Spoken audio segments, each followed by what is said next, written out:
Welcome to One Brothas Mind, and I am KD Smooth. Today we will question and challenge popular information and views from a B1 perspective, while we expose the real facts you need. We do this to strengthen your logical, critical, and discerning thinking skills. Because in today's world, hard choices are mandatory and they come with consequences. So you need all the information. And at One Brothas Mind, we do this from a B1 Yeshua the Christ follower's perspective. Now, if you're not ready, you better get ready with KD Smooth at One Brothas Mind.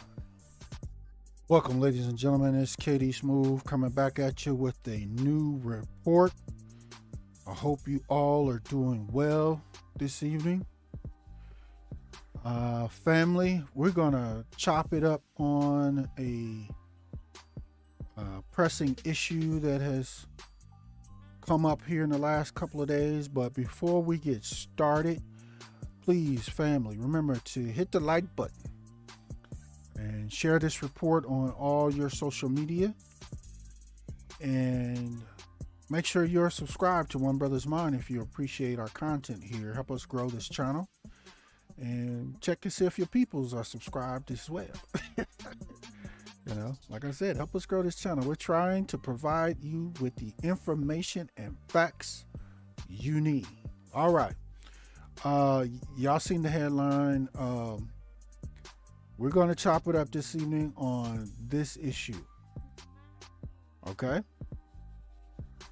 There's a whole big old hoopla going on right now about this issue, about the Safety Act out of Illinois, or many are calling it, saying it's out of Chicago, but it's really for all of Illinois. Okay. There's a whole lot of lies that are being spread by people that are notorious for spreading propaganda.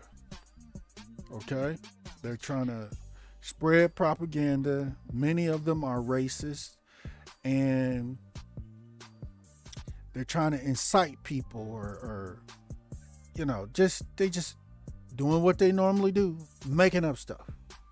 Okay, so we're gonna try to do a quick report here to try to combat all of that, to help make sure you understand what's really going on and what has happened, the truth, so you can see right through all the lies.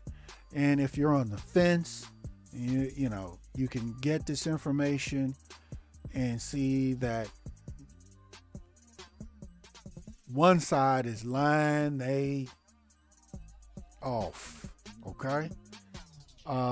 Now, you will find a direct link to the Illinois Safety Act in the description below, where you can literally, and I stress this, you actually, if you are concerned with this, if you believe in the hype, you literally need to read the act for yourself. So I'll have the direct link in the description of this video down below for you to click on and just go right to it.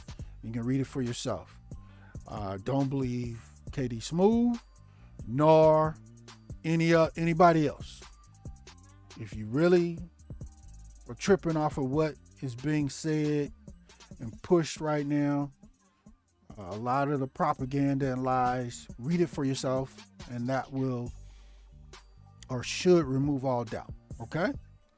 All right. So we're going to jump right in to this here, family. First, to be clear,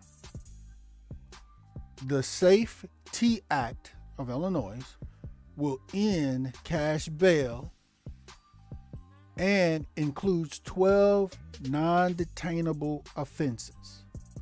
Now, a lot of people that are spreading propaganda are using that non-detainable offense to spread lies. We're going to cover that here in a moment. These offenses include second-degree murder, aggravated battery, and arson without bail. as well as drug-induced homicide, kidnapping, burglary, robbery, intimidation, aggravated DUI, aggravated fleeing and eluding, drug offenses, and threatening a public official. Again, the way the non-detainable part is being reported on and portrayed by many is a lie. Okay, and I'm going to show you that here in just a moment. The truth is, these offenses, specifically the detainable part, are up to a judge to decide if a defendant charged or accused with any of these offenses and others, if a defendant is charged with these crimes, is in need to be detained. That decision is going to be made by a judge based on the evidence and the information provided. It's just not, the non-detainable is not automatic. You get arrested and then boop, they just let them go. No, it don't work that way. Anyone that is accused or charged with any of these crimes or lesser crimes will all go before a judge, and the information and evidence will be provided to that judge, and the judge will make the decision, okay, of whether or not that person needs to be detained or not. They're not just going to let people go, okay? Detention hearings will take place within 48 hours after the arrest is made. So 48 hours, 2 days, you get a hearing that determines whether or not you're going to be detained in jail. If the evidence and information suggests you're going to need to be detained, you will. Okay? Be clear on that. All right. Detention hearings, like I said, will take place 48 hours after the arrest is made.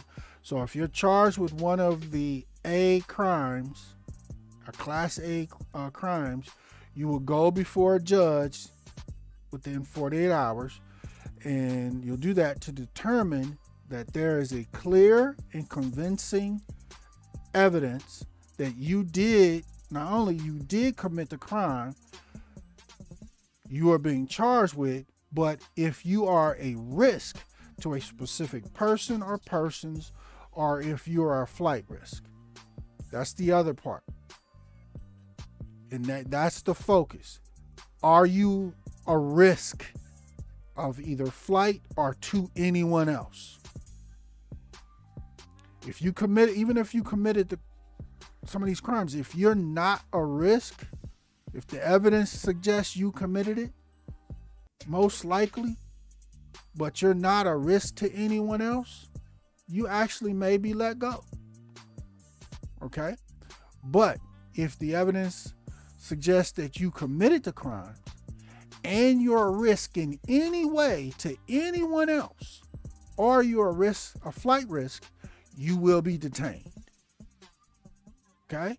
So you're not just walking out or being let go like a lot of these people are saying on the news or at any of these other social media streets out here, okay? If you are deemed that none of these are true, then you will be released with a court date, okay? Just that simple. All right? This is being done because this is a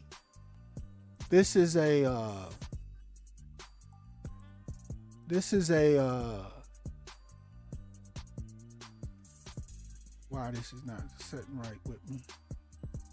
This is a response or a correction to eliminate bail, cash bail, the cash bail system, which essentially is debtor's prison. Okay? Because if you can't afford to pay the cash bail, up till now, they keep you in jail. And Illinois is not the only state that's done this. There's other states that have implemented these rules. But again, this is what's being changed. According to this new law on January 1st, 2023, your detention is now going to be decided by a judge, not if you have enough money or not. Okay? Let's see here. I'm going to share a couple other bits of information from you on this. According to a study from the Civil Rights Corps, at least 70% or more of all felony defendants have to pay $5,000 or more for release. Okay? Immediate access to several $1,000s is not possible for most people. In fact, at least 4 in 10 adults would not be able to cover a $400 emergency expense, much less than a $5,000 cash bail amount.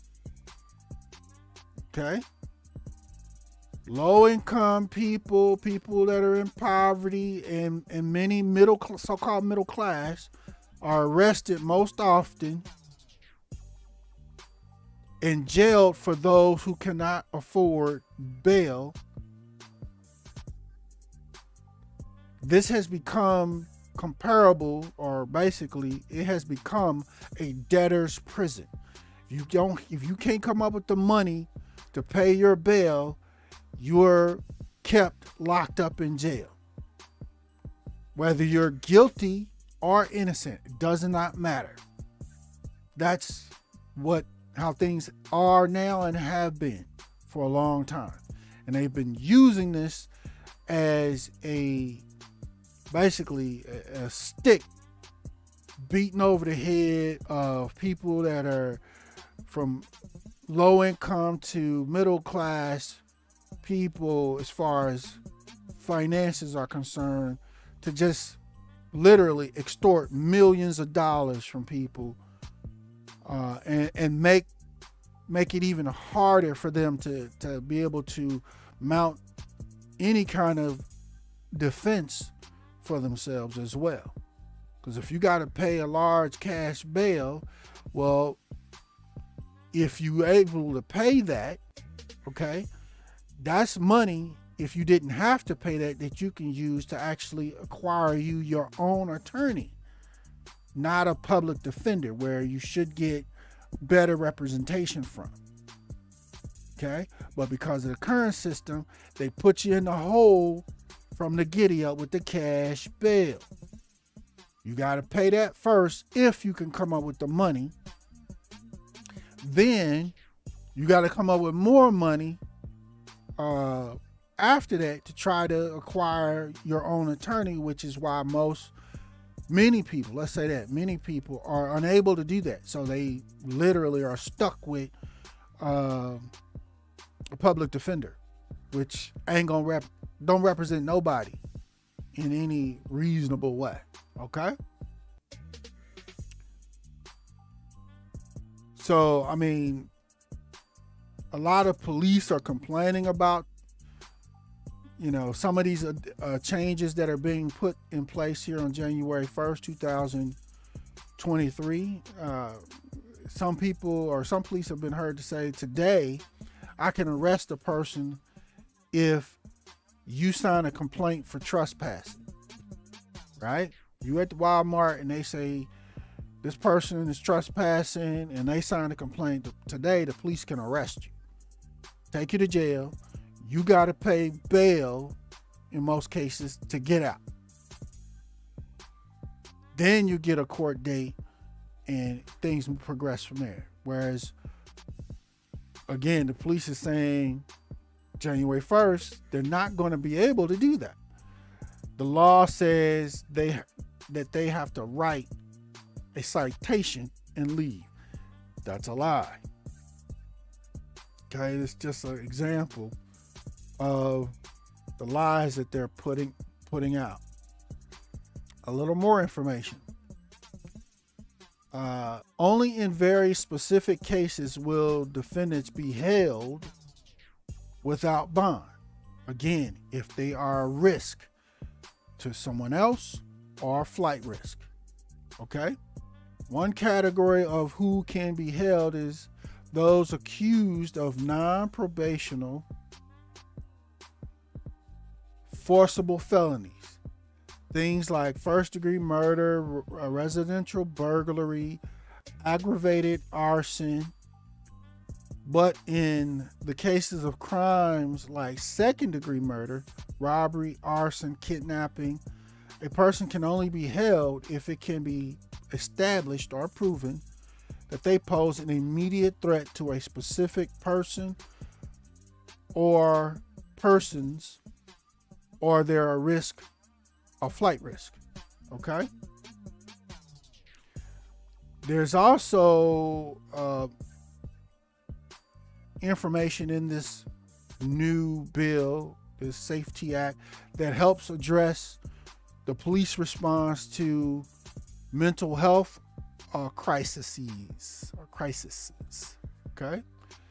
And basically, there's a lot of little things in there, but basically, among the responding officers, now they will have individuals from the newly formed Crisis Intervention Unit, or CIU, that consist of specially trained police investigators and social workers that will come out in response. So if it's reported that somebody is having a mental health crisis, it's not just racist, crazy cops, power-hungry cops coming out responding to somebody having a mental health crisis.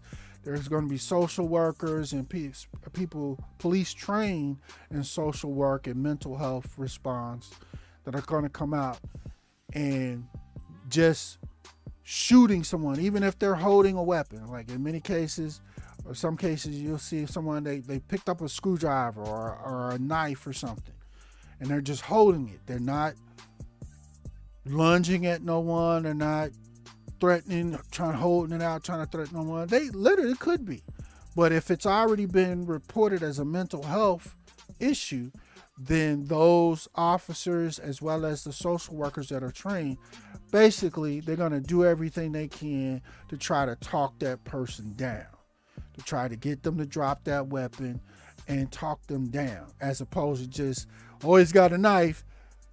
They draw down their guns on them and then drop the knife. 2 seconds later, they fill the person up. They shoot the person and delete them. That's generally what's happening, especially in the Black and Hispanic communities right now. That's their response right now. If it's a mental health crisis that's been reported, clearly that's satanic. But that's what they've been doing. All right. So there's a lot in this, and we're going to go over more information and detail about this here in a moment. But before we do, I just want to give a quick, or allow me to digress for a moment. I'm going to give you, share with you guys a brief personal situation that these changes would have, if they were already implemented for myself, they would have made a dramatic difference in a situation that I was personally involved in. Basically, Katie Smooth, yeah. At one time, I was pulled over for just a basic traffic violation, and the officer then told me that, hey, you step out of the car, you got a warrant? And I'm like, what? I had no idea. And I was like, for what? You got the wrong person. And he was like, nah, it's you.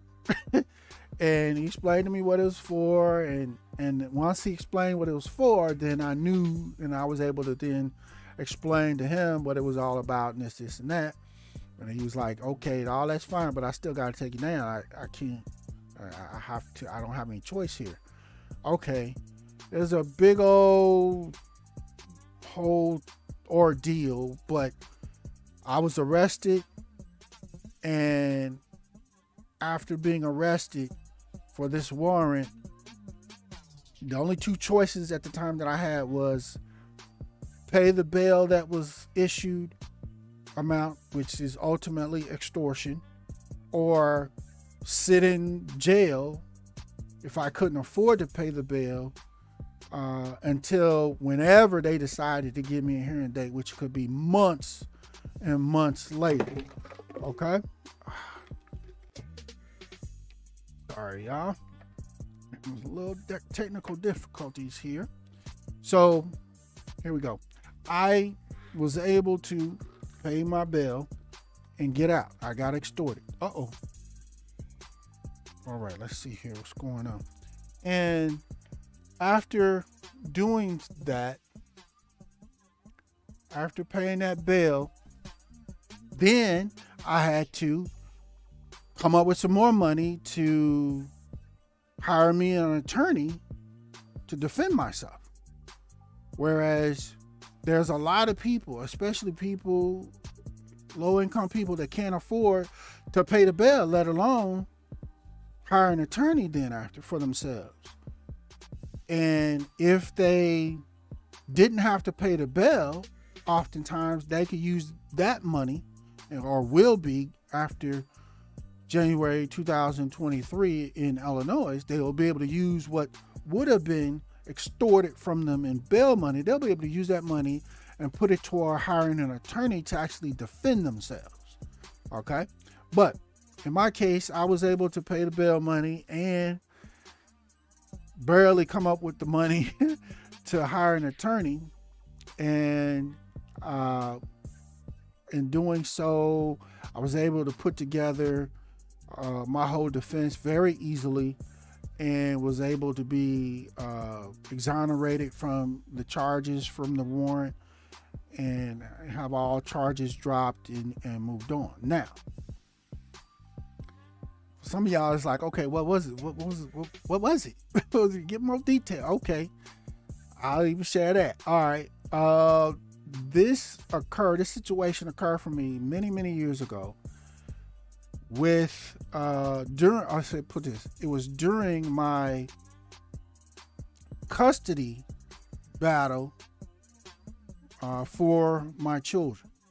Okay, I filed for custody. I'm going to repeat. When my ex-wife and myself, when we separated, I'm not going to go into those details, but when that occurred, I immediately filed for custody. I did. Okay? And as a part, or after I filed for custody, my ex-wife went and filed for a protection order of protection. Okay? Which is kind of standard thing that a lot of ladies do, whether it's warranted and truthful or not. Mine was not. Okay? But it's just part of the little hustle that has been ran for decades. Okay? So that's what occurred. I had no idea that was filed or anything. And then what actually happened, and this is for a lot of the fathers out there, a lot of fellas that goes through a separation, especially in the beginning. The courts haven't gotten involved yet, no attorneys and things like that. None of that has happened yet. And you're just trying to go see your kids or whatever. And a lot of ladies will just lie, as a means to try to help their case in regards to custody, or just as a get back at you. All right. Okay. Now, again, there's a lot of guys that have, threatened or assaulted their wives at the time, and it's warranted. So ladies, definitely, if that's what happened, go do that. Don't hesitate. All right. So, fast forward. Like I said, I got pulled over. I'm sorry. Let me back up. Where or why she actually called in a violation. This is a brief breakdown of what happened. During one of our exchanges for our children, I was actually coming to get my kids for visitation. Fellas, side note, always have a witness when you, especially in the beginning, when you go to pick up your kids or do a visitation exchange, always have a witness with you. Okay? Or at the very least, have like a camera set up in your vehicle that's focused on where the exchange is going to take place. So it will capture anything that occurs, anything and everything. It'll record it. One of the two. Okay? Just a side note, fellas. Do that. I don't care how cool you think she is. Don't make that mistake. Always have a witness with you, someone with you, or a camera. Okay? So on one occasion, I went to pick up my children, and my ex-wife at the time, it was still early on in this process, was still really angry. And I have my youngest child in my arms. She had him in her arms. She gave him to me. I had my youngest child in my arms, and I had my oldest child, which was still really young. I had them by the hand. This is literally in the middle of winter, ice all over the sidewalk and streets and everywhere. And I'm trying to walk back to my vehicle. I got them, and I'm trying to turn and walk back to my vehicle with my children and put them in the vehicle. Once I had gotten my children in my arms and by the hand, I also asked for, my children were extremely young. I was like, where's the diaper bag with the supplies? Because the custodial parent, at least the temporary custodial parent, is supposed to provide those supplies. She didn't provide anything. And so there was, I'm like, barking at her about, I'm telling her, you are required to provide that, woo. Again, she's angry at me. So I go to turn to go walk with my hands full, one of my youngest child in my arm and my other one by the hand, and she literally just bust me upside my head. All right? I did not respond. I didn't do anything to her, primarily because I had my hands full. I went on and took my children to my vehicle and placed them in the vehicle and got in the vehicle myself because I knew I had a witness that saw exactly what happened. And long story short, I literally had caught a cab to pick up my kids. That was the only way I could get a witness at the time. None of my people's boys, friends, none of them were available. So I took a cab because I knew something, or I suspected something was going to happen. But I still had a witness. Got in the cab, left. Okay? Got home pretty quickly. Turns out, in hindsight, we both called the police. I called the police to report that I had been assaulted. So did she, which was a lie. Okay? And the police documented and accepted her report. Right? But they refused to document and accept my report of being assaulted, even though I had a witness that could corroborate and prove that I was assaulted. They still refused to do it. Right? So, okay, so after that, I'm, checking with my attorney and trying to come up with what I need to do next in regards to responding to this. Right? And again, at the time, I did not know that there was a protective order, that she had filed for that as well previously. All right. So months later, I got pulled over for, like I said, a basic traffic violation, no turn signal or something like that. And that's when the officer was like, step out of the car, woo, woo, woo. Put you on the register. You got a warrant. I'm like, a warrant for what? And so that's when I found out. So, in conclusion, I was able to bail out and hire my own attorney. With my witness evidence, was able to clearly prove and demonstrate at my court hearing for this that not only was I completely innocent, 100%, never threatened her, never nothing in any way, but I was able to prove that I was the one that was assaulted, right in court. The judge nor the police at that court hearing, after I've literally presented evidence, witness evidence, eyewitness evidence that I was the one assaulted, and I was like, I want to press charges. They would still refuse. They was like, we're just going to dismiss this. We're not going to do anything else. Literally, the judge, man, I'm like, I have proof that I was assaulted. And y'all still not going to document my assault and allow me to press charges? I'm sitting here in front of a judge. Are you serious right now? Oh, my attorney had to drag me out of that courtroom. But that's just my own little personal little digress story. But yeah, this type of stuff happens and worse all the time, pretty much every day.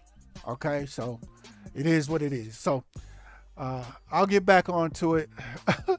So let's look at some more information on this. I'm gonna actually share with you guys here. I'm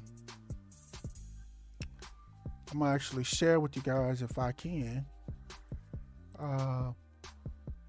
some direct information here from the let's see here, the Cook County. This is from Illinois and Cook County. All right, they go on. You can find this. Let's see here. It's not showing the link. I'll put the link for this in the description for this article, or it's not an article. It's actually an informative write-up where they literally go through and answer a bunch of questions about the new law that's going into effect. Okay, so I'll provide the link to this in the description as well. But as you see here, just a couple of things that I wanted to highlight with this, and you can see this on your screen.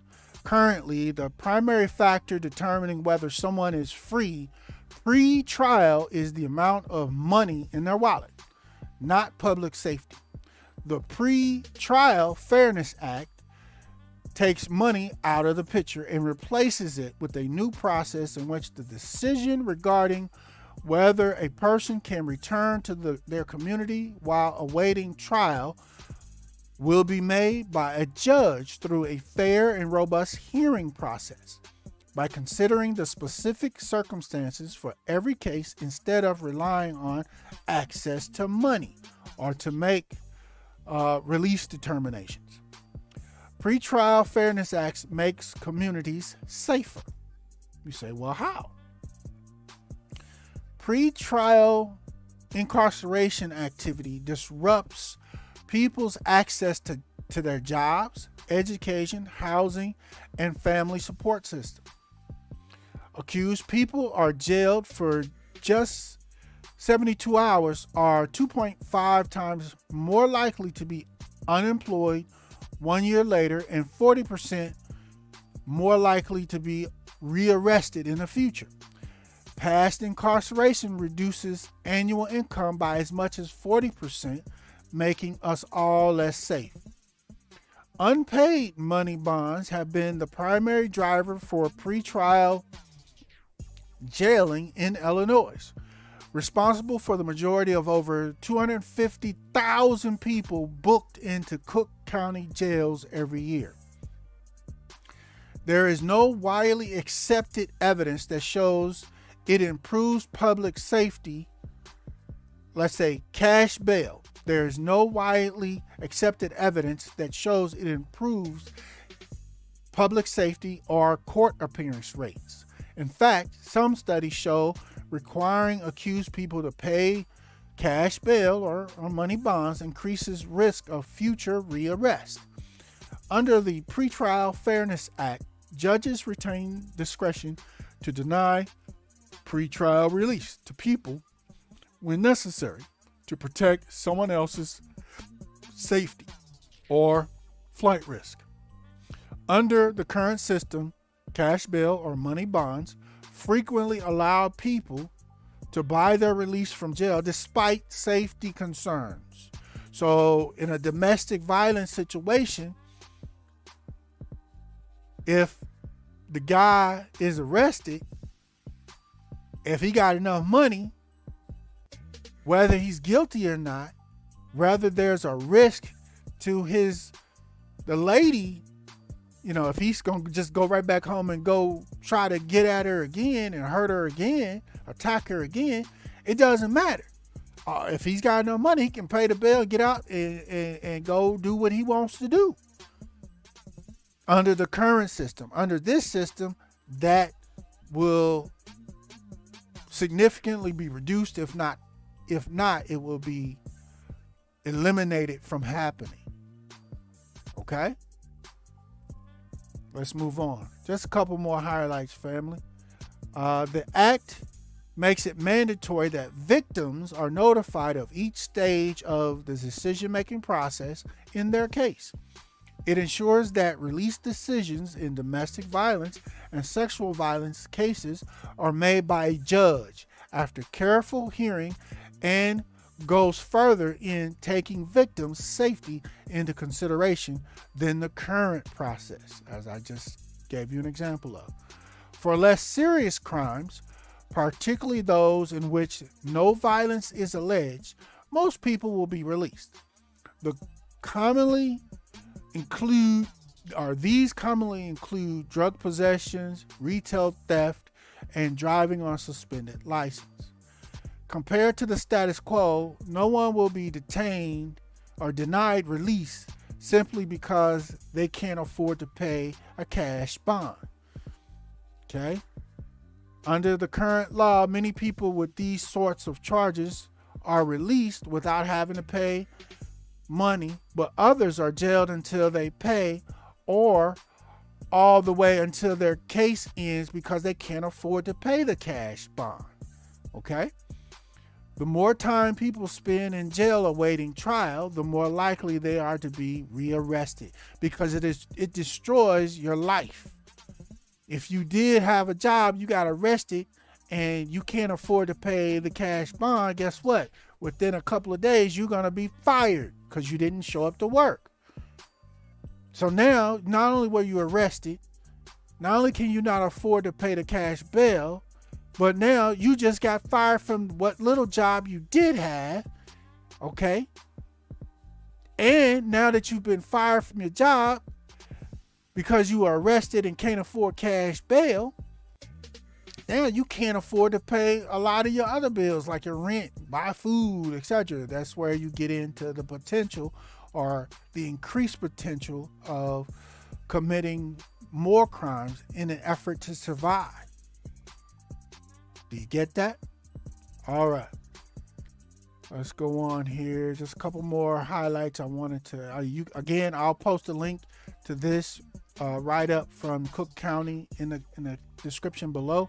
But a couple more highlights. Accused people who are jailed for just 72 hours are 2.5 times more likely to be unemployed 1 year later and 40% more likely to be rearrested in the future.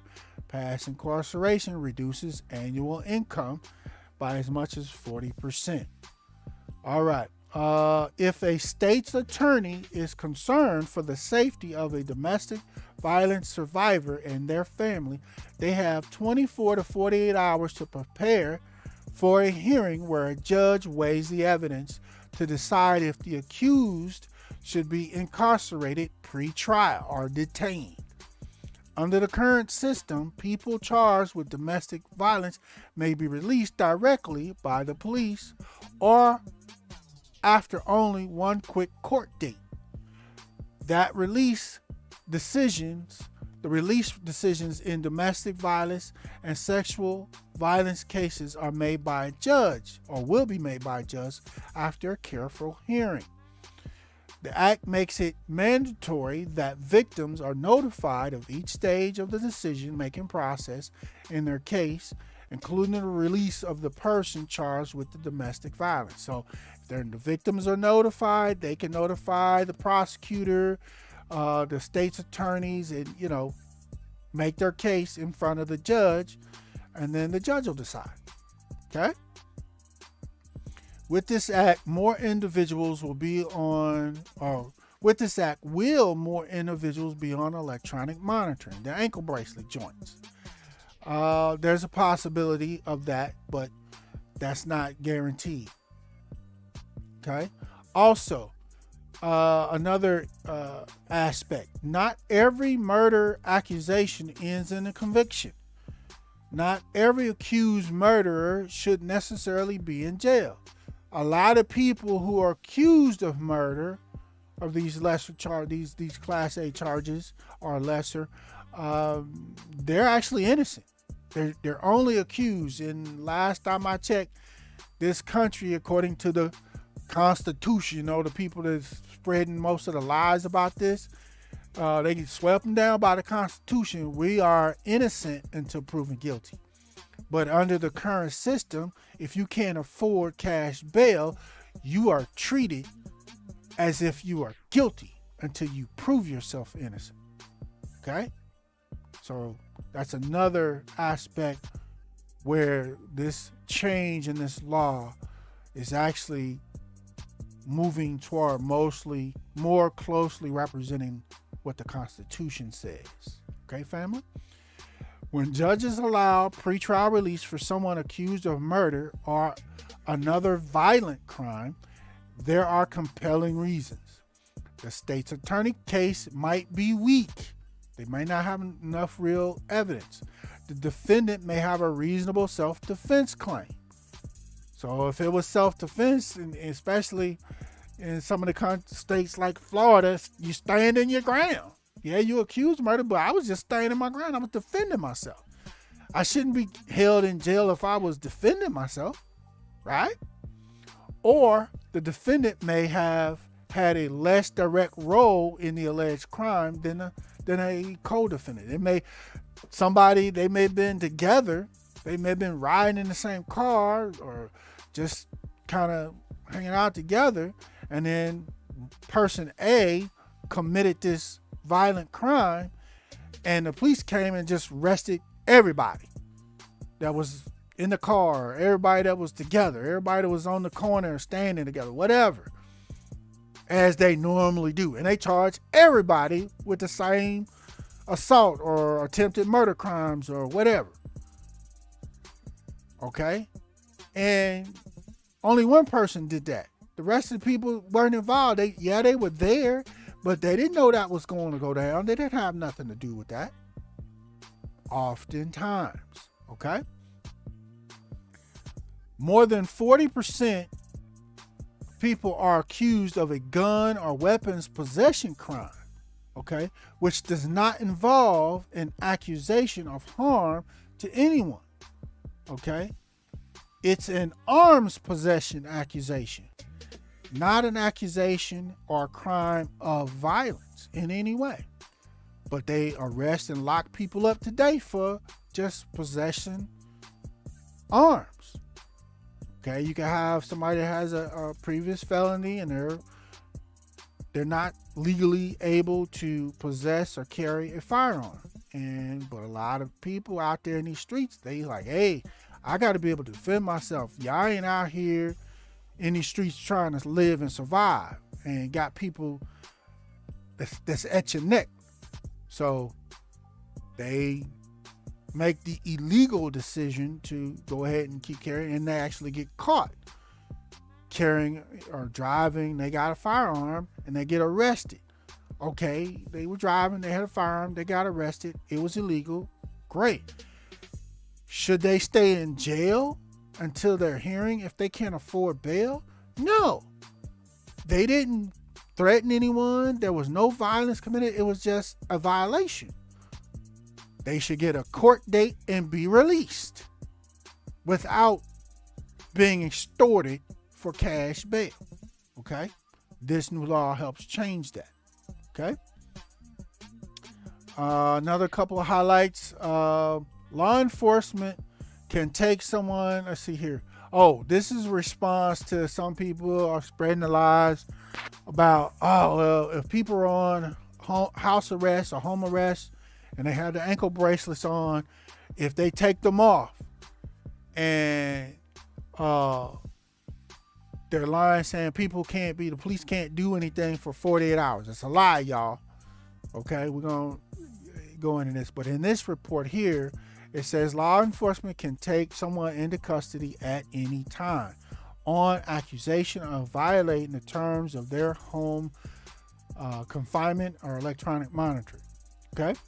However, they cannot be charged with the felony escape, which is a very serious charge, unless they are accused of being accused of this violation for more than 48 hours. That's the truth. Okay? I'll get into that in a little bit more detail here in a moment. And actually this report does as well here. Before this reform, or currently, you're seeing many people put in jail and charged with a felony because of a technical issue or malfunction with their ankle monitor, or for very brief violations. For example, if someone's monitor falsely showed them by way of GPS outside of their house. They're sitting in their living room, but their ankle bracelet shows that they're outside their house. They're being arrested when they are actually inside their house. They could be charged with a felony.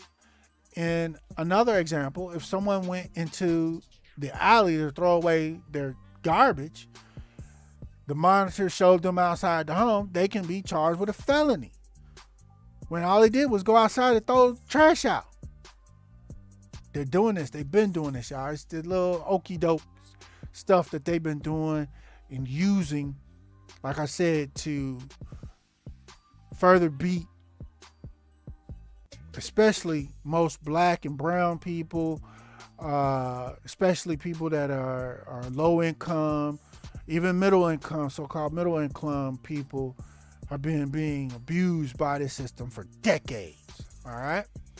So yeah, that's what is going on, family. Let's move on with this. That's the adjustments that are being made. Okay. So a few more things that you need to be aware of, family. Okay. A few more things that you need to be aware of. Let's see here. I don't know why this is cutting me off here, but I'm going to fix it. There we go. This law change will allow defendants to have more flexibility or more flexible rights and availability to fight for their innocence through whether it's through mental help or the freedom to do more legal research on their own, or get them more involved in the process of actually defending themselves instead of relying on court-appointed lawyers who already are overwhelmed with cases and workloads and lack the resources to be a defendant's best defense option of proving their innocence. Okay? That's one of the things that this new Safety Act will do. All right? Let's move on. Again, family, you have to understand that the cash bail system that's been going on for decades is basically modern day debtor's prison. You're locked up because you're poor and kept in jail because you're poor. You can't afford the bail, whatever it is that they set. Okay? Now, you got to understand, although debtors' prisons were outlawed in the 19th century, people are jailed each year because they're unable to post or pay a cash bail.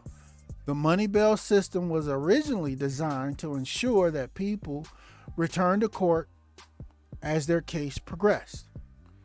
It has since transformed into a system where insurance companies target those least able to afford to pay bail, impacting lower income and middle class families alike.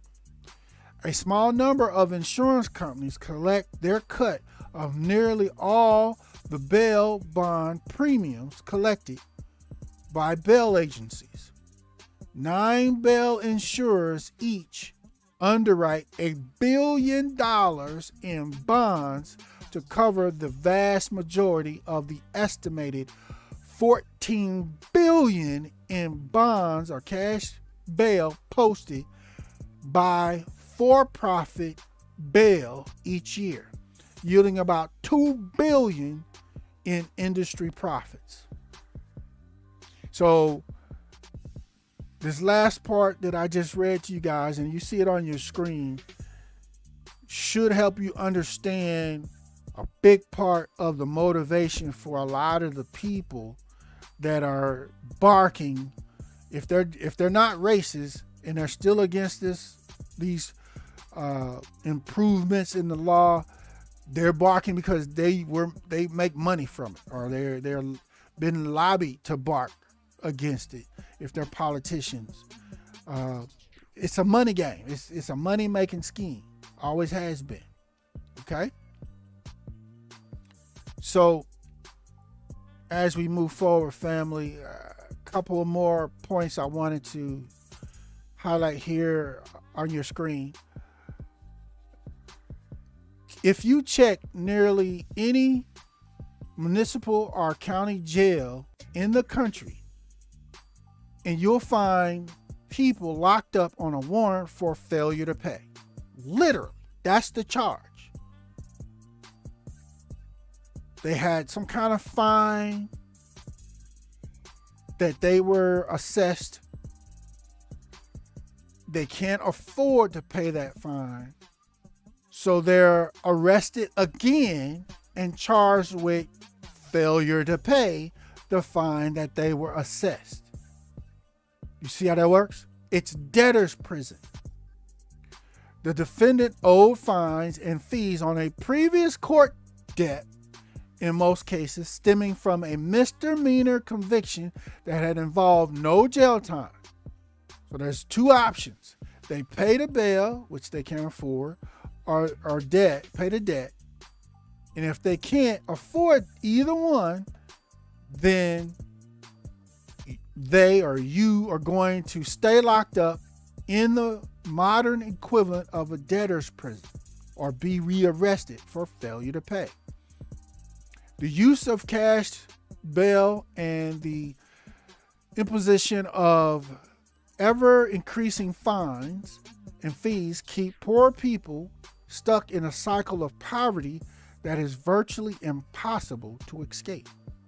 So you got arrested for something, you were given, say you bailed out, but you were also fined for it. Okay, you paid the bail and you're out, but you don't have any money for the fine, and it's going to be a long time. You're not going to be able to come up with the money to pay the fines in time. You don't pay the fine in time. Now, they put another warrant out for your arrest for failure to pay. Literally, because you're too poor, you don't have the money to pay. And when they find you, they arrest you again, throw you in jail again, which you again got to try to bail out of. If you're able to bail out again, okay, now they add increased fines onto the fine that you weren't able to pay the first time. Do you see that? They know exactly what they're doing. So it becomes a never-ending circular cycle. They just keep arresting you, adding more fines that you can't pay, and rearresting you, adding more fines.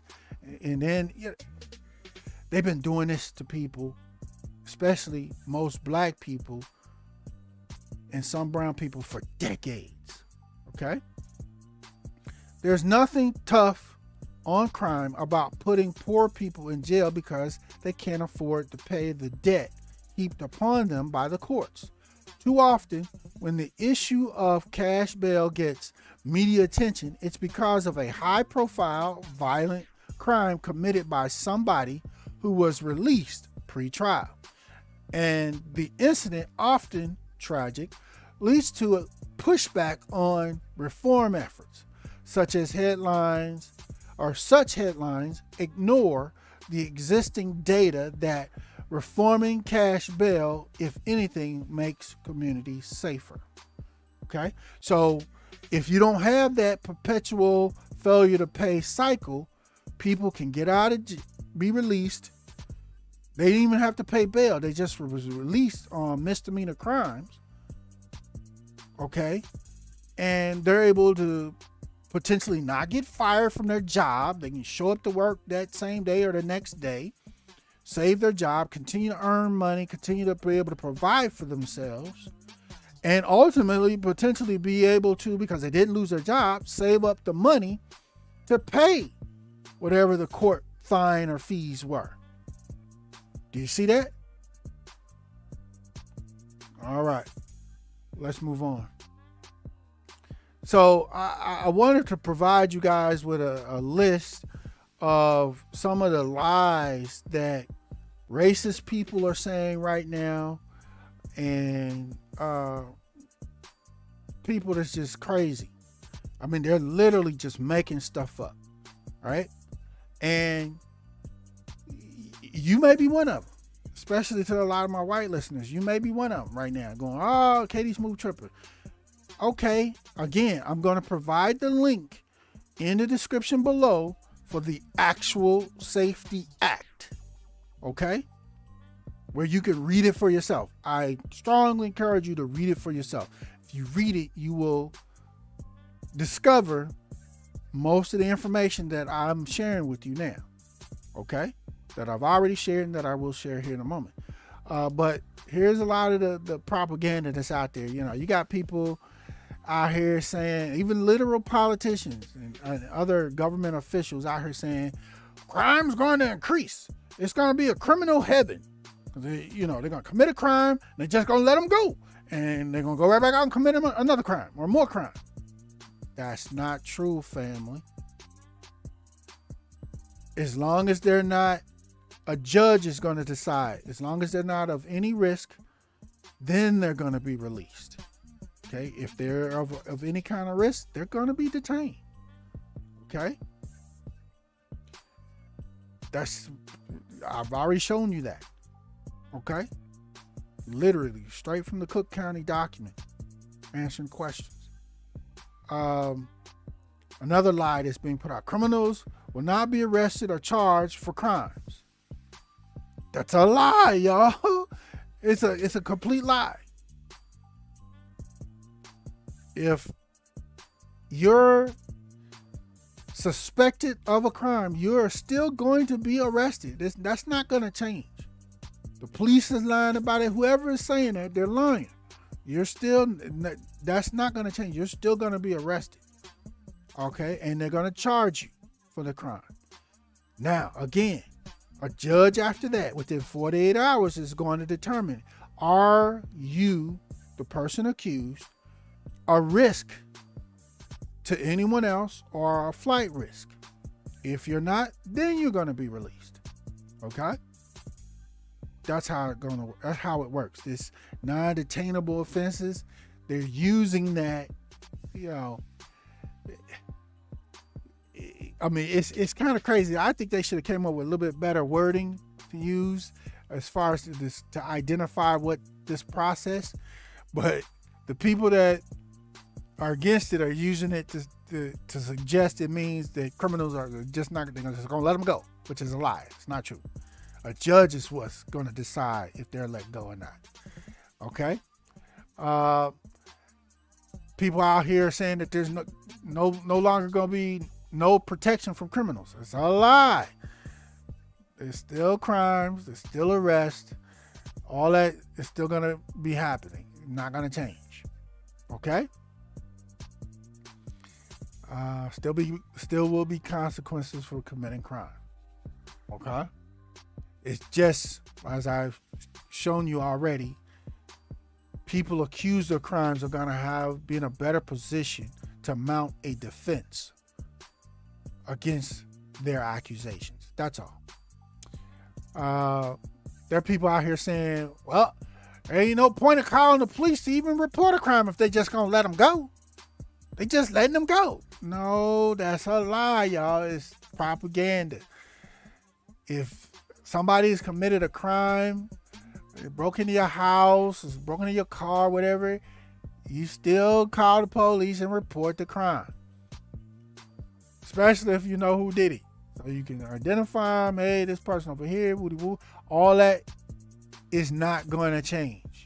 There's no changes to that. The police will go and arrest them. They will go be booked in jail. They will be charged with the crime.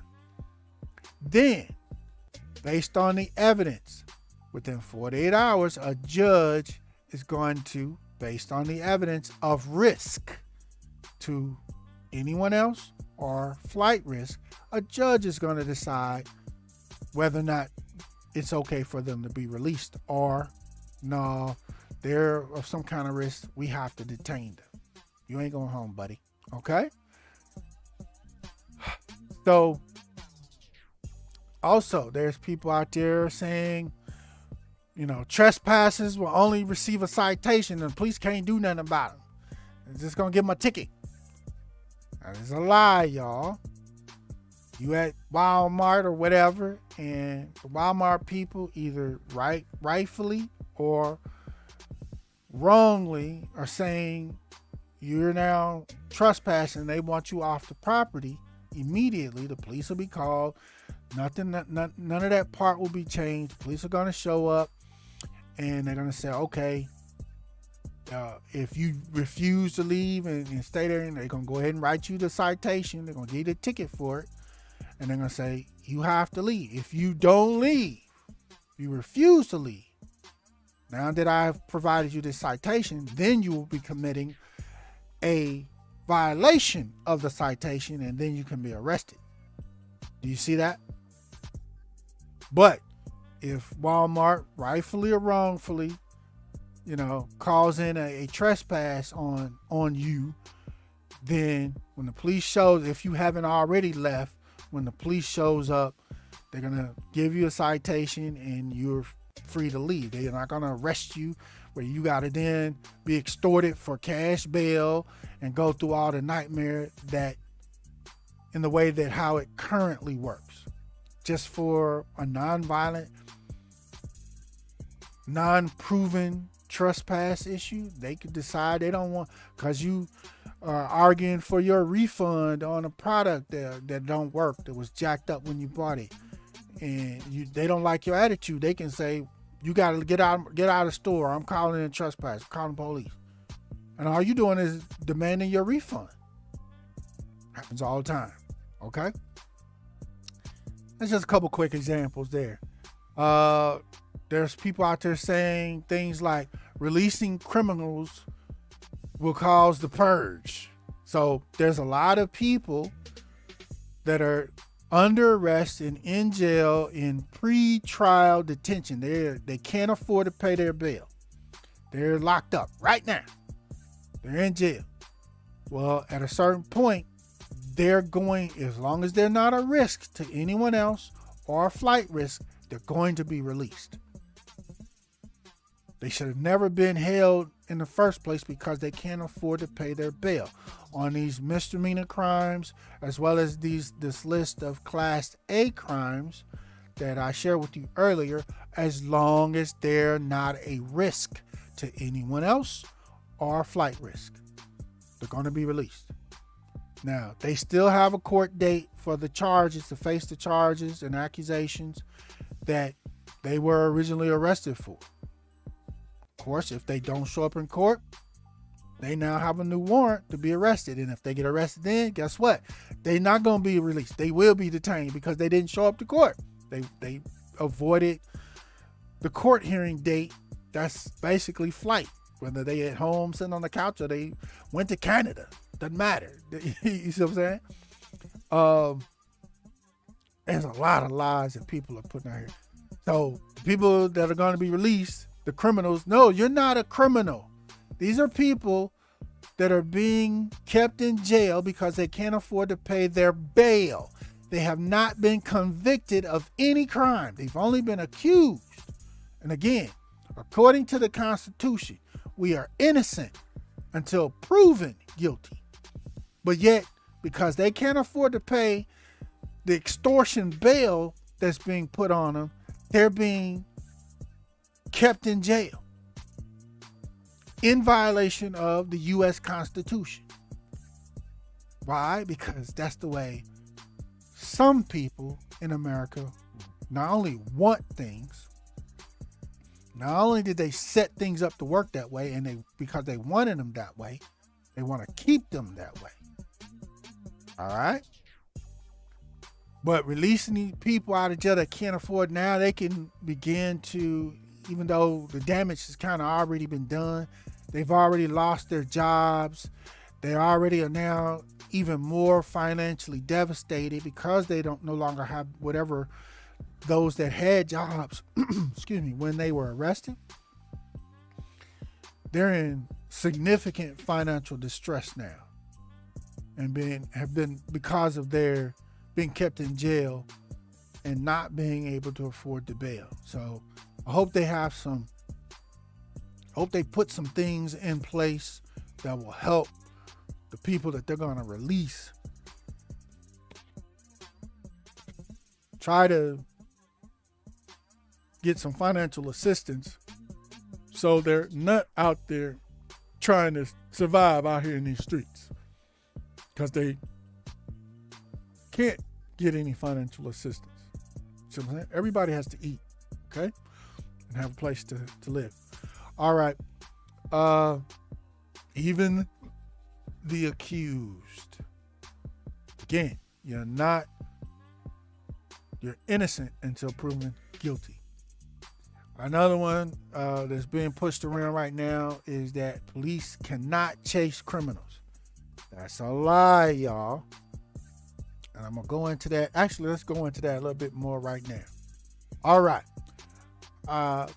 Again, they're saying, well, police can't chase criminals no more. This is crazy. What are you supposed to do? How are you going to stop crime? No, they're not chasing criminals.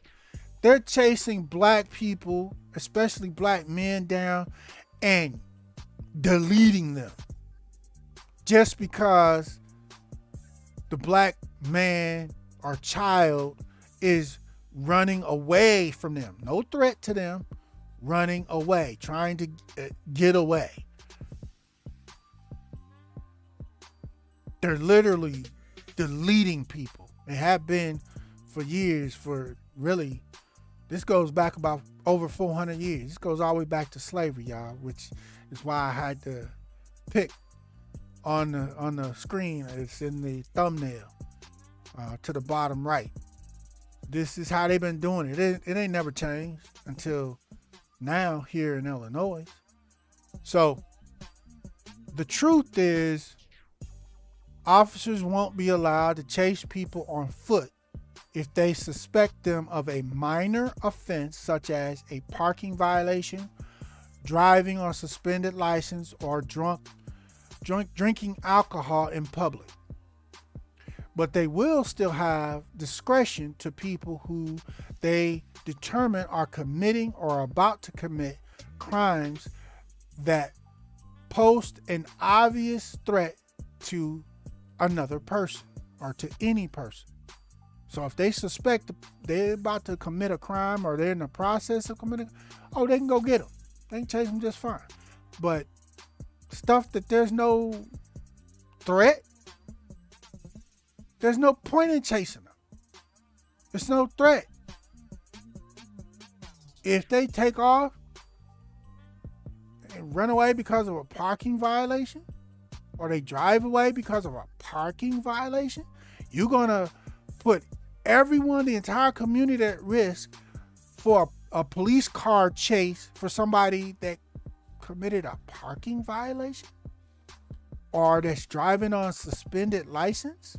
when you already have their license plate number and most likely have their information, and you can just issue the ticket, the citation, whether they're there or not, and they're going to get it, it's going to go on their driving record. There's no need to chase people. You know, there's a lot of cities, counties, they have this thing. They've had it for a long time.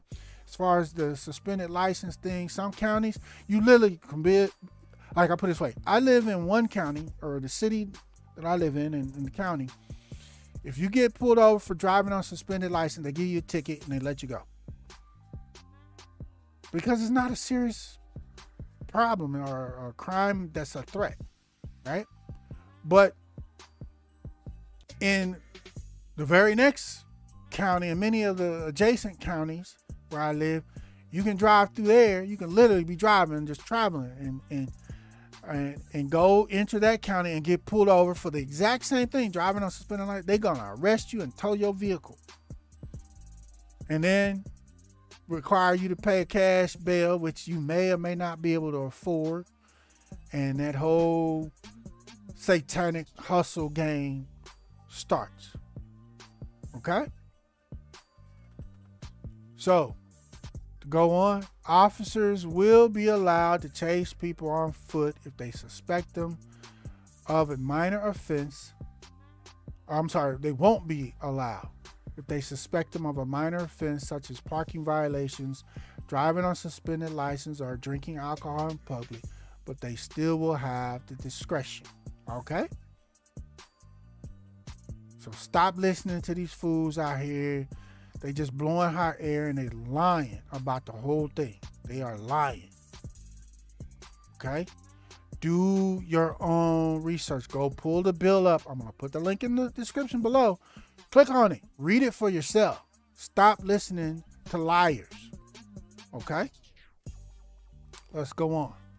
Some police have made complaints about these new laws. Like one officer said, well, if they have less than 12 grams of, you know what, they are, because this makes it a misdemeanor in Illinois, then they are forced to charge them and let them go until the court date, right? This cop was saying and talking about it and said that he's arrested the same person, the same guy, 3 times in one day for selling on the corner because he had less than 12 grams, which was a misdemeanor. Yes, there are going to be things like this that will happen initially. And yes, they're going to have to make some adjustments and fine tune this new law because people will, figure out how to work the system in this regard. So yes, and one of those adjustments is they're going to have to add a multiple offense clause where if you're arrested for selling for like a misdemeanor and then within a certain period of time you get arrested again for another crime or another misdemeanor, then on your second arrest, you now forfeit your ability to be released. You're detained because you're just out here wilding, clearly. Okay? So they're going to have to make amendments and modifications to the bill to make sure whatever little loopholes that currently exist in it are shored up. That's true. And this is like one of them. Okay?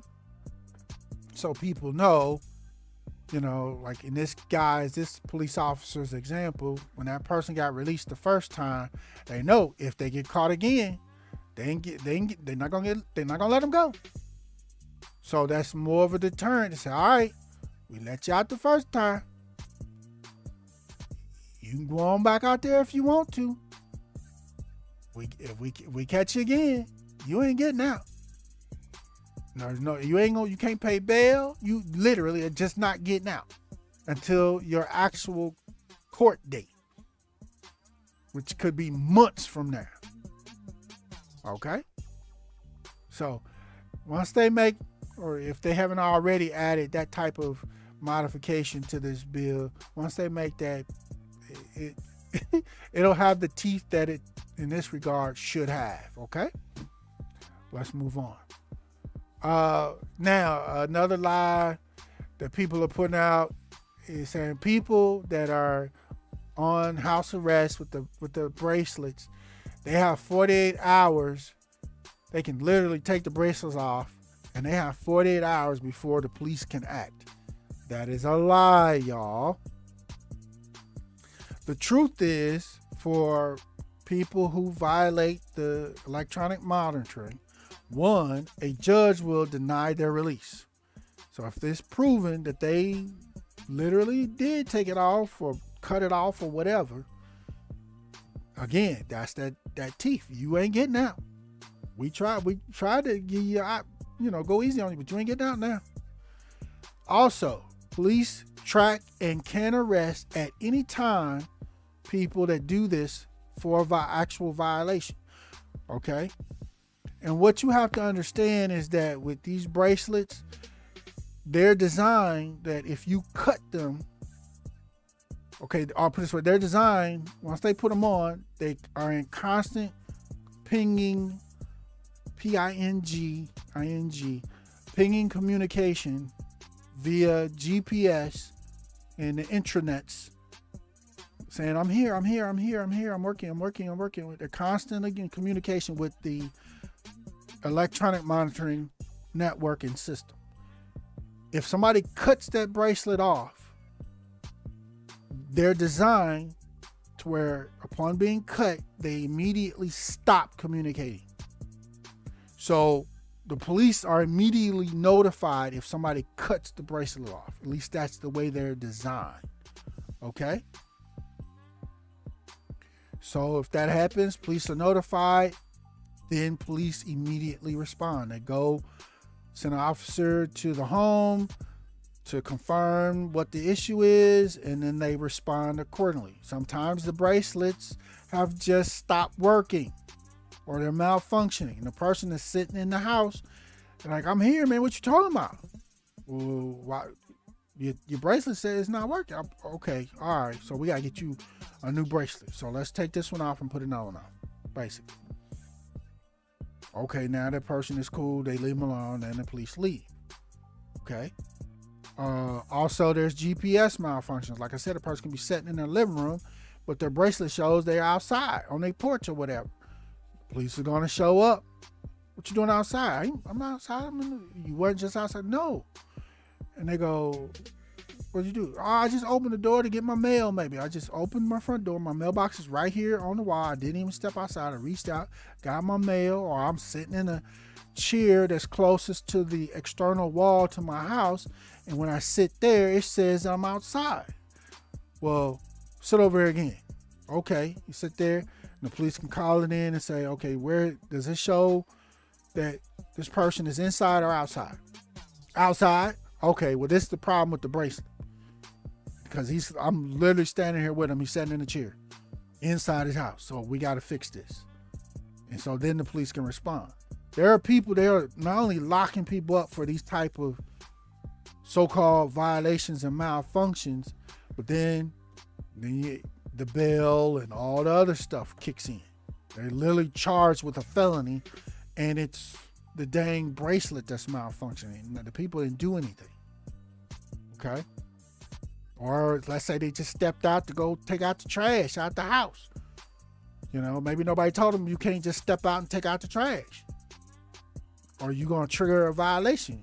I mean, it maybe not been mentioned to them. So they at home, okay.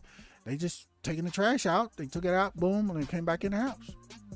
For that brief little alert that got triggered, the police show up. Hey, what you doing outside? You here? Yeah, I'm here. What? You did you go outside at about such time? Yeah, I took the trash out. Is that all you did? Oh, okay. Well, don't do that. Then the police can tell them don't do that because that triggers an alert. But currently, they're arresting people if the police decide that's what they want to do. I don't believe you. I think you did something else. You might have did a drug deal or something. We're taking you down. Again, family, they've been doing this to people for decades. So, yeah, are there some people who get put on house arrest, and depending on the type of ankle bracelet they got, there's people out there working every day trying to figure out how to get them off without triggering the alarm, the alert. Hey, that's always going to happen. You're never going to be able to stop that. And some people are going to be able to, they're going to figure it out. And they're going to be able to get them off. There's always going to be exceptions. And you just got to deal with that just like you deal with it right now. That part's not going to change. Okay? All right, let's move on, family. An additional point I wanted to make here is there are defendants who turn out. There's always people that are arrested and accused and charged of crimes who turn out to be innocent of the crimes that they were charged with. But because of the current system and how it's set up, it takes so long to evaluate the evidence in their case. They can't afford to pay bail, so they're stuck in jail. It takes months. There's people been in jail for a couple of years because they can't afford bail. And then they finally get their hearing. Because they're in jail that long, they're exposed to the jail environment where they must learn quick survival modes and often will be charged with new or additional offenses while in jail. They're innocent. And people come and try to get at them. They want to fight. They got to defend themselves or defend their lives or keep from getting bent over. So they're defending themselves. And now there's another offense added to them, which makes them end up staying in jail even longer. They're charged with another crime when they weren't doing nothing but defending themselves in this jail environment. And they just adding on time. And the person originally was innocent of the original crime that got them arrested. Happens all the time to black people and brown. Okay? Again, it could take years for an innocent person to be released from prison, this prison environment, after being victim to not only this environment, this prison or jail environment, but being victim to racist policing, where they were innocent, racist prosecution, where they were innocent, and once a jury incorrectly finds them guilty.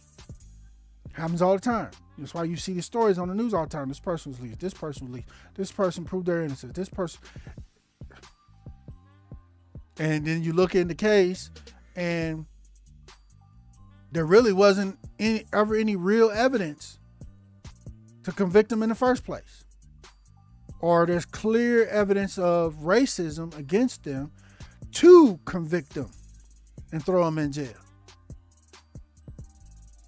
It's almost every day people are getting out of jail that have finally proved their innocence. Almost daily now. Across the country. So, y'all, family, here it is. Now, two last points I want to make. A root cause of repeatable offenders will help to deter them from the start.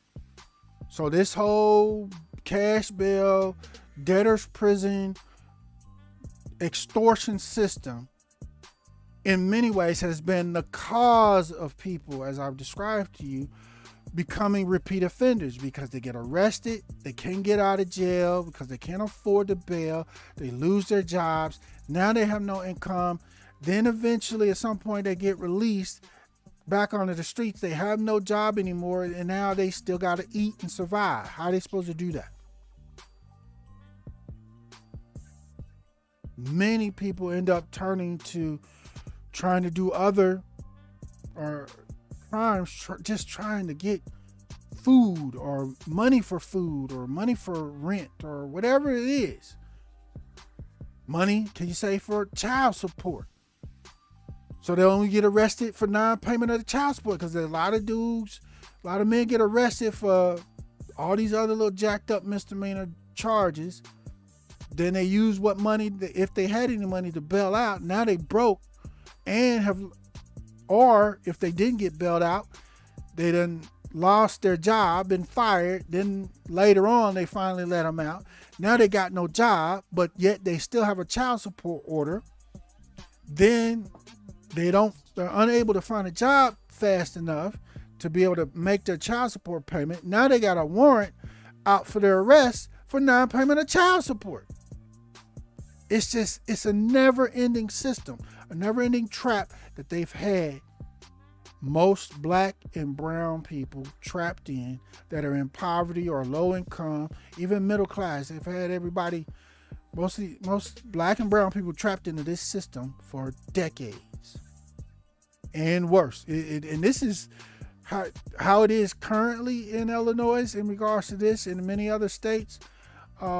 This is supposedly the good system. It's been way worse than this before 50, 60 years ago. As you go further back, it's all just been worse and worse and worse the further you go back. And this is still as bad as it currently is. So, family, again, remember to hit that like button, share this report on your social media. There's a lot of misinformation and lies been spread. And family, we need to be informed and know what's happening, how it's going to work, and how potentially we will be affected. Okay. And lastly, one of the biggest solutions to so-called crime in the U.S. is pay for the crimes that y'all committed in the first place of slavery. Pay our reparations now.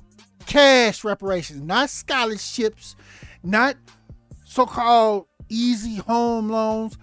Break our money out. Cut the check. If our reparations are paid, or let's say when they're paid, especially foundational black Americans will no longer be in a financial position or have financial reasons to commit crimes that some of us are currently committing in efforts to survive. That'll be gone for most. Yeah, you still gonna have the exceptions, the pookies out there going, oh, I got my reparations money now, I'm gonna try to do something illegally to flip this. Okay, yeah, you still gonna have that, just like you would have your Karens and Darrens that's out there doing the same thing. You're always gonna have that. But the vast majority of foundational black Americans who receive the reparations, the cash reparations that are owed, that will completely eliminate the whole issue of potentially committing crimes of poverty and survival. That'll be gone. Think about it. Right now, the homeless populations, especially for foundational black Americans, is exploding, right? If they pay reparations out tomorrow, guess what? At least those foundational black Americans that have recently become homeless, they're no longer homeless anymore. They're able to then begin to provide for themselves again, right? Oh, it solves so many problems. I'm not going to go down that rabbit hole, but y'all get the point. Especially for foundational black Americans, it solves a gang of problems financially. Okay, so cut the dang check, gives us paper. Now, y'all don't vote for these fools. Stop playing that game. Stop participating. Okay, and then turn around, as I've shared before. use our voting leverage. If for those of y'all, I know some of y'all go, oh, we got to vote on the voters. No, you use our voting power and leverage to get our reparations. So, for example, make it clear for whoever is currently the so-called president. Okay, if you want a second term, you want to be reelected, give us our reparations now. If you don't, we're not voting for you. In fact, some of us may vote for your opponent, and you're going to be kicked out. So you make the call. Okay? That's how I suggest, Black family, we use our voting leverage and power. Stop playing this. I'm gonna, they're gonna just lie to you. And yeah, I'm gonna give you reparations tomorrow. I mean, next week, once y'all let me, y'all go ahead and vote for me, and then they, well, I said I was gonna get it to you, but it's Congress, and all that. Stop that. Wait till they get in, whoever it is. And you're like, okay, now you in. Give us our reparations now, or we're not going to vote for you for re-election. If you give us our reparations, we will vote for you. And when I'm saying reparations, I'm saying a minimum, be clear, family, of $27 trillion currently for foundational Black Americans. All right? And that's a start. Okay? Be clear. Cut the check. All right? So, again, family, let's chop it up in the comments on this. Y'all let me know what y'all think about this issue. There's a lot of crazy people out here hoofing and puffing, lying, making up stuff, trying to scare people. And, there are many of us that are easily scared. And I say us lightly. I'm not talking about foundational Black Americans, but there's many in our community of people that are easily scared by this propaganda and stuff out here and these lies. So they tripping right now. I literally, matter of fact, I'm gonna put one person on blast. There's this so-called pastor that I've been kind of watching for some time. That's out here in these YouTube streets. He's got a channel and everything. And he's actually a Black foundational American. And I've been watching him, but there's always been a little hint of jankiness about him that I've gotten. A vibe, I ain't agree with everything he said. Now, he does profess to believe the understanding that foundational Black Americans and all the descendants of the transatlantic slave trade are the real, true Black Hebrew Israelites from the tribe of Judah. He does profess that. Okay? But he be on a whole lot of other stuff too. And this is one of them. This dude's out here. He got his channel on. You can go to his channel right now. His name is Pastor Dow. Okay? And his group is called Straightway. Okay, look him up on YouTube. He got his video. It's literally online unless YouTube take it down, or him talking about this issue. And he ain't doing nothing but pushing out all the same lies that I just shared with you that are not true. But yet he calls himself a pastor, and he's got people following his teachings. And brother Dow, if you come across this video, you are going to have to answer for your lies. Be clear. Yeah, it doesn't matter that you profess, the truth as far as who the descendants, the Black descendants of the Hebrew Israelites from the tribe of Judah. That doesn't matter. If you out here pushing a bunch of other propaganda and lies, and you're going to have to answer for that. Y'all. So again, his name is Pastor Dow. And his YouTube channel is called Straightway. Check him out. he crazy on some issues, and this is one of them. He's gonna have to answer for that, y'all. So I had to call him out on that, put him on blast. I hope the people that his followers, challenge him on that, but in situations like what he's got going on, usually challenge does not happen, from the people that are following him. All right. So, and Brother Dow, if you hear this, you need to rethink. You need to check yourself before you wreck yourself on this, because that's what you're doing, basically. All right, y'all. That's it. We're going to leave it there. Y'all, hit me up in the comments. Let me know what you think. Whether you agree or disagree. Again, the links to the actual Safety Act and the article that I was showing you the highlights of. It's not an article. It's a question and answer form from Cook County. Those will be in the description below.